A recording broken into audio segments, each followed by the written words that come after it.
जय हिंद। तो आज का जो हमारा टॉपिक रहेगा वो रहेगा फंडामेंटल ड्यूटीज पे। ठीक है, वो पार्ट 4 का ए पार्ट है। ठीक है, पार्ट जो 4 था वो हमने देखा है डीपीएससी और उसी का पार्ट ए है। ठीक है, फोर्थ का ए पार्ट है जिसमें कि हम फंडामेंटल ड्यूटीज पढ़ते हैं। ठीक है, हम देखते हैं फंडामेंटल ड्यूटीज उसमें क्या क्या है, फंडामेंटल ड्यूटीज होती है। तो सबसे पहले हम अगर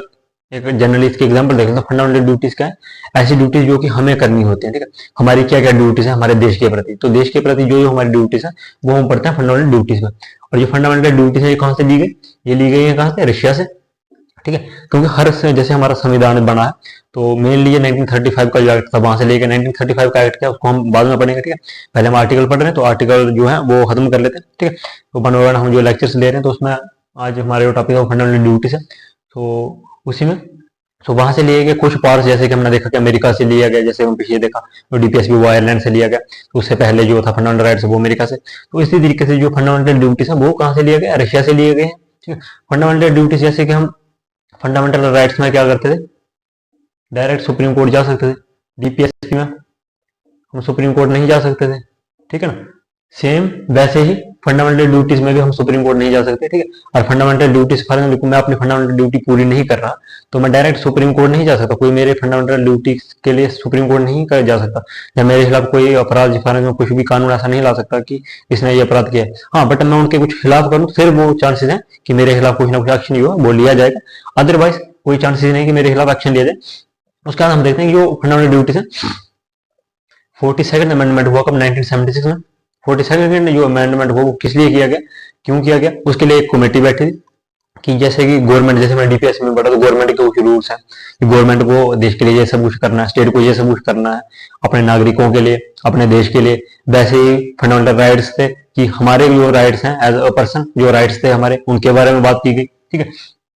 तो उसके हिसाब से फंडामेंटल ड्यूटीज अगर हमें राइट मिल रहे हैं, गवर्नमेंट हमारे लिए करे तो हमारी भी तो कुछ ड्यूटीज बनती होंगी। तो उसके लिए क्या हुआ, सरदार स्वर्ण सिंह एक कमेटी थी। ठीक है, सरदार स्वर्ण सिंह कमेटी बनाई गई कि इसकी जांच की जाए किस तरीके से जो है वो हम निर्धारित करें कि जो हमारे पर्सन हैं, ठीक है, जो पीपल है देश के, वो किस तरीके से उनकी फंडामेंटल ड्यूटीज जो है उनको किस तरीके से निर्धारित किया जाए। तो उसके लिए स्वर्ण सिंह कमेटी जो थी, सरदार स्वर्ण सिंह के अंदर ये कमेटी बनी। ठीक है, और इन्होंने क्या करा, मेनली 10 फंडामेंटल ड्यूटीज दिए। ठीक है, 10 फंडामेंटल ड्यूटीज के बारे में इन्होंने बताया कि जो हमारे नागरिक होंगे देश के उन्हें ये 10 ड्यूटीज उन्हें फॉलो करना होगा, और जिनको कि कहाँ पे ऐड किया गया, पहले ये जब ओरिजिनली जो कॉन्स्टिट्यूशन था, ठीक है, ओरिजिनली जो कॉन्स्टिट्यूशन था उसमें जो कि फंडामेंटल ड्यूटीज जो थी वो नहीं थी। ठीक है,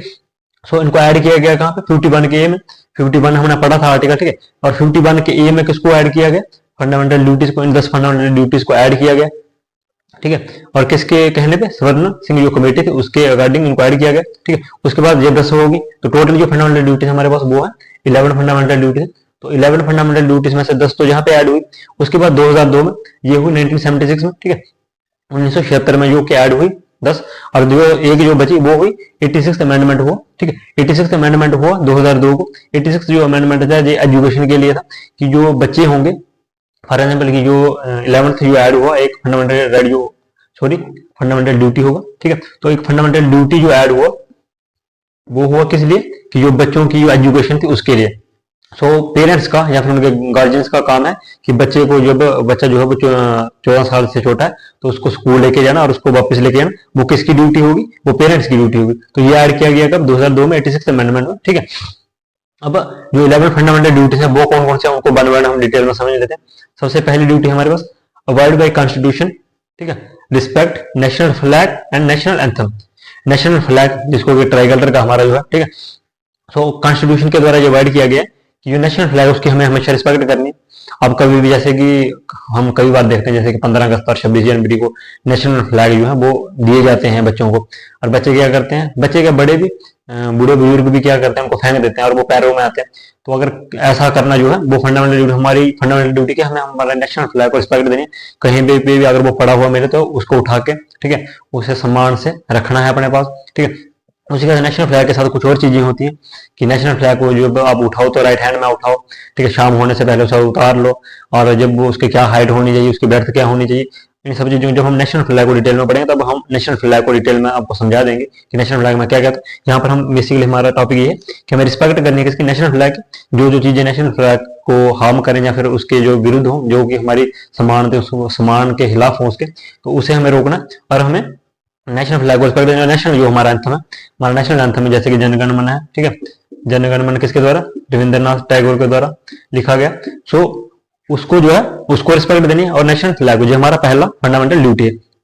सेकंड फंडामेंटल ड्यूटी है, हालांकि फंडामेंटल ड्यूटी जो है इनको पूरा ना करने पे आपको कोई भी ऐसी सजा नहीं दी जाएगी, लेकिन हाँ अगर इनके विरुद्ध आप काम करते हो, जैसे कि नेशनल फ्लैग रिस्पेक्ट नहीं करते, ठीक है, उसका सम्मान नहीं करते, फिर आपके लिए एक्शन लिया जाएगा। नेशनल एंथम का आप सम्मान नहीं करते और इसके खिलाफ कुछ ना कुछ ऐसे इसको कुछ उल्टा सीधा बना देते हो, जब नेशनल फ्लैग को सम्मान नहीं देते, ठीक है, और सम्मानजनक कोई भी आप एक्टिविटी करते हो, तब आपके लिए जो है वो हार्म हो सकता है। अदरवाइज अगर आप ऐसा नहीं करते तो ऐसा नहीं, जरूरी नहीं है, बट हाँ हमारी ये कोशिश रहनी चाहिए कि हमेशा हम अपनी फंडामेंटल ड्यूटीज को पूरा करें, उन्हें फॉलो करें अच्छे से। देन सेकंड आता है follow ideals of the freedom struggle. जो भी पर्सन जो कि फ्रीडम स्ट्रगल में, जैसे कि सुभाष चंद्र बोस हुए, ठीक है, और भी बहुत सारे हुए, तो महात्मा गांधी हुए, ठीक है, और इन सब का क्या करना है, हमें एज आइडियल की तरह फॉलो करना है। जैसे कि हम आजकल के जो बच्चे हैं वो आइडियल की तरह किसको फॉलो करते हैं, जैसे एक्टर्स हो गए, फिर कुछ जो अलग अलग देश के हैं, ठीक है, बॉलीवुड के, हॉलीवुड जो भी बोल सकते हैं, तो उनको ऐसे आइडियल की तरह, मेरे आइडियल ये हैं, ठीक है, तो बेवकूफो वो आइडियल कैसे हो सकते हैं यार, जिन लोगों ने तुम्हें आजादी दिलाई वो आइडियल नहीं है। सुभाष चंद्र बोस जैसे लोग वो आपके आइडियल नहीं है, भगत सिंह जैसे लोग वो आपके आइडियल नहीं है, सुखदेव जैसे लोग वो आपके आइडियल नहीं है। इतने महान व्यक्ति हुए जिनकी वजह से आज हम जी रहे हैं, आजादी की सांस ले रहे हैं, तो उनको हम एज आइडियल नहीं मानते। और आइडियल किसको मानते हैं, जो आजकल के जो एक्टर हैं, ठीक है, या फिर कोई भी मीडिया स्टार कोई होगा तो उसको हम आइडियल मान लेते हैं कि वो हमारा आइडियल है। तो वो आइडियल है एपीजे अब्दुल कलाम हुए, ठीक है, फिर हमारे सरदार वल्लभ भाई पटेल जी हुए, ठीक है, अटल जी हुए, तो इनको आइडियल मानना है, तो उनको क्या आइडियल मानना है, जिनका मतलब क्या ही, मतलब जिन्होंने हमारे लिए कुछ करा नहीं। एक्टर्स ने हमारे लिए क्या करा है,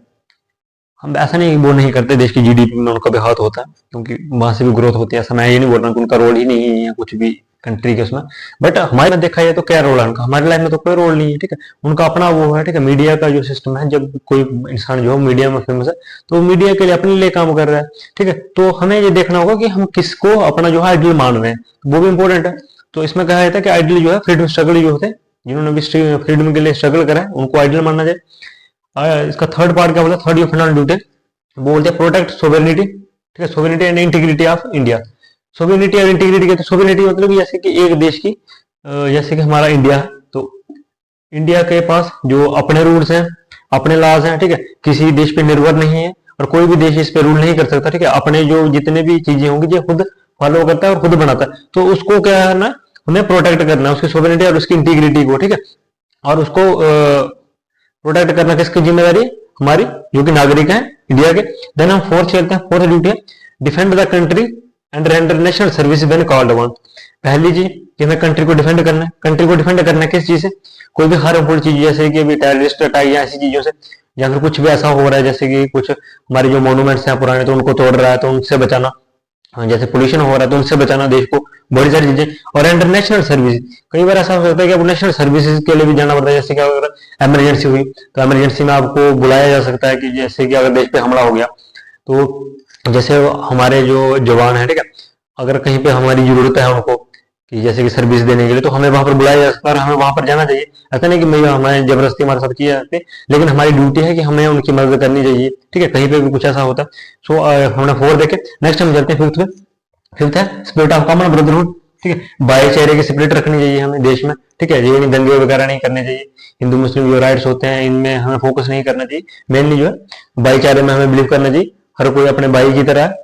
ठीक है, हर कल्चर को जो है इक्वल रिस्पेक्ट दो। देन प्रिजर्व कंपोजिट कल्चर, जो कल्चर है उसको प्रिजर्व करना हमारे, जैसे कि हमारा जो पुराना कल्चर है, जैसे कि हम कहते हैं सनातन जो हमारा कल्चर है, तो ठीक है, वसुधैव कुटुंबकम, तो उसको हमें क्या करना, उस कल्चर को हमें क्या प्रिजर्व से, उसको नहीं, जितने भी कल्चर है इंडिया में ट्राइबल, जैसे कि हमने जब आर्टिकल्स पढ़ रहे थे उसमें ट्राइब्स का कुछ कल्चर था, तो हर कल्चर को हमें क्या करना, उसे प्रिजर्व करना है।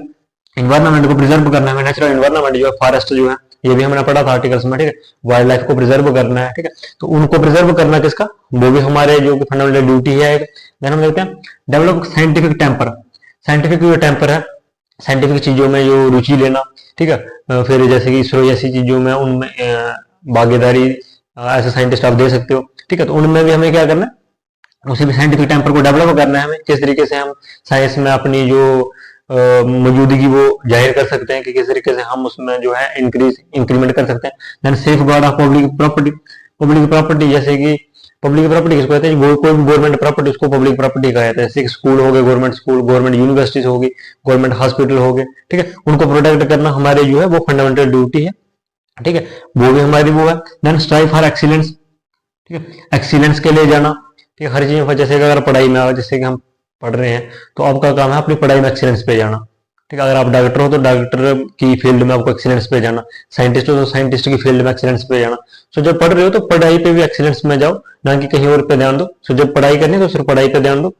आगे पीछे का काम छोड़ दो। देन जो 11th था, जो कि 86th अमेंडमेंट के थ्रू 2002 में ऐड किया गया, वो था duty for all parents and guardians. Parents तो सबको पता है, जो हमारे पेरेंट्स, गार्जियंस क्या होते हैं कि गार्जियंस जो कि फॉर एग्जाम्पल अगर आप किसी के पास रहते हो तो उनका वो कर्तव्य है, गार्जियंस जो कि हमारी जिम्मेदारी ले, तो उनका कर्तव्य है to send their children in the age group of 6 to 14 की एज में उन्हें स्कूल भेजना। सो 6 से 14 साल की उम्र में उन्हें स्कूल भेजना, क्योंकि 6 से पहले 3 से लेकर 6 तक हमने देखा था कि मिड डे डील जैसी प्रोग्राम है जो कि गवर्नमेंट फ्री में प्रोवाइड करवाती है, जिसमें कि एजुकेशन भी होती है और न्यूट्रिशन भी, दोनों ही, जो कि किसका काम है, वो गवर्नमेंट का काम है, वो एजुकेशन और न्यूट्रिशन आपको दोनों ही वो प्रोवाइड करवाएगी, ठीक है, वो हमने देखा था। अब इसमें क्या देखा हमने कि ड्यूटी बनती है पेरेंट्स, कैसा नहीं कि पेरेंट्स को के साथ जबरदस्ती की जाएगी कि आप अपने बच्चों को लेकर ही जाओ, बट हाँ हमारी ड्यूटी बनती है कि जो अच्छे पेरेंट्स होंगे, अच्छे जो नागरिक होंगे देश के, वो क्या करेंगे, वो अपने बच्चों को जिनकी उम्र 6 से 14 साल होगी, क्योंकि 14 साल के बाद तो वो फिर खुद भी बड़े हो जाएंगे, वो खुद भी जा सकते हैं स्कूल, ठीक है, तो उससे पहले जो पेरेंट्स हैं उनकी जिम्मेदारी बनती है कि वो 6 से 14 साल के अपने बच्चों को स्कूल वगैरह लेके जाए। अब रही बात की अगर फंडामेंटल ड्यूटीज कोई नहीं मानता है, अगर कोई नहीं इनको पूरा करता है, इसमें कोई प्रॉब्लम नहीं है, बट अगर इनके कोई खिलाफ जाता है, जैसे कि हमने बात करी नेचुरल एनवायरनमेंट को कोई हार्म करता है, ठीक है, साइंटिफिक टाइम पर जैसे कि कोई अगर खुद को विकसित कर रहा है इस फील्ड में तो उसको रोकना, ठीक है, कॉमन ब्रदरहुड अगर कोई दंगे वगैरह राइट्स वगैरह करवाता है, ठीक है, ऐसा कोई भाषण देता है जिसकी वजह से कि दंगे हो, जो ब्रदरहुड जो कॉमन भाईचारा है उस पर अगर कुछ भी प्रॉब्लम आती है उसकी वजह से पब्लिक प्रॉपर्टी को नुकसान पहुंचाने की कोशिश करता है, स्कूल्स वगैरह को तोड़ने की कोशिश करता है, गवर्नमेंट के जो रोड्स हैं उनको डिस्ट्रॉय करने की कोशिश करता है, गवर्नमेंट प्रॉपर्टी को डिस्ट्रॉय करने की कोशिश करता है, ठीक है, देश की सोवरेनिटी या इंटीग्रिटी को अगर हार्म करता है तो ऐसे माना है तो वो देश विरोधी काम कर रहा है, ठीक है, नेशनल फ्लैग की वो हमने देखा कि नेशनल एंथम की अगर वो रिस्पेक्ट नहीं कर रहा तब भी वो क्या कर रहा है, ठीक है, इन सब चीजों में क्या होता है कि अगर ये सब चीजें आप नहीं करते हो, अगर आप हनन करते हो फंडामेंटल ड्यूटीज का, तब आपको पुनिश किया जाता है, किसके थ्रू, जिसके थ्रू आपको पुनिश किया जाता है, वो एक्ट आया था 1971 में, जिसका नाम है prevention of insult to nation honour act, ठीक है, देश के जो समान है उसके हित में जब आप काम नहीं करते, ठीक है, आप देश के नुकसान के लिए या फिर देश के विरोध में काम करते हो तो उसको एज ए इंसल्ट माना जाता है, किसके, नेशनल, देश के ऑनर में उसे इंसल्ट माना जाता है, और इसी के ऊपर क्या एक्ट बनाया गया, प्रिवेंशन ऑफ इंसल्ट, ठीक है, टू नेशनल ऑनर एक्ट के लिए 1971 में बनाया गया, और इसके जो बेसिस पे आपको जो है सजा दी जाएगी अगर आप फंडामेंटल ड्यूटीज को पूरी तरीके से फॉलो नहीं करते, ठीक है, जहां फिर उनकी उनमें कुछ फॉलो करना आपके ऊपर है, वो तो क्योंकि नागरिकता के ऊपर है, ये आपके ऊपर बाधित नहीं है, बट हाँ इन पे अगर आप कुछ भी ऐसा करते हो कि जिनकी वजह से कि इनमें कुछ प्रॉब्लम होती है, तब आप उसके अंडर आते हो, तब आप पे जो नेशनल ऑनर एक्ट है वो लगाया जाएगा, और इसके तहत आपको क्या होगा, जो पनिशमेंट दी जाएगी। सो आज हमने देखा फंडामेंटल ड्यूटीज को, हमने डिटेल में पढ़ा फंडामेंटल ड्यूटीज क्या थी, ठीक है, कब ये स्टार्ट हुई, पहले जब मेन जो फंडामेंटल जो हमारा कॉन्स्टिट्यूशन बना तो उसमें फंडामेंटल ड्यूटीज नहीं थी, देन 42nd अमेंडमेंट 1976 में सरदार सुवर्ण सिंह कमेटी द्वारा स्क्वाड किया गया, 10th है, फिर 86 के द्वारा एक और ऐड किया गया, उसके बाद हमने 11 फंडामेंटल ड्यूटीज देखी, और prevention of insult to national honour act 1971 देखा, ठीक है, वो करता हूँ आपको ये पूरा लेक्चर हमारा समझ आया होगा, ठीक है, और कुछ अगर आपको समझ नहीं आया हो, कुछ भी अगर इसमें हमसे अगर रह गया हो तो आप हमें कमेंट सेक्शन में बता सकते हो। तो आज के लिए इतना रखते हैं, जय हिंद जय भारत।